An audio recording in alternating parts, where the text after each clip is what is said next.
Mga balod sa dagat sa atong kinabuhi, usay malinawon, usay mabangis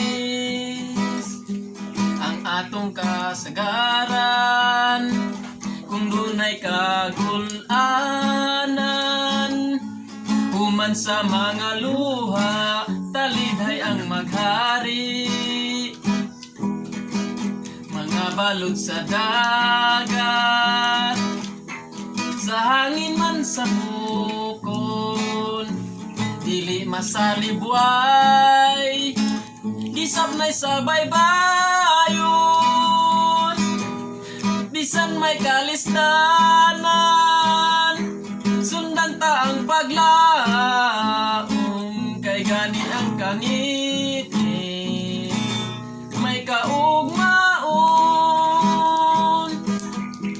Magduyog ang tanan sa pagdaig kaniya, maoy bugtong kalipay, maoy bugtong paglaom, atong hinumduman. Mga balod sa dagat, sa hangin man sa mukon, apan magmaya, atong hinumduman. Mga balod sa dagat, sa hangin man sa mukon, apan magmaya.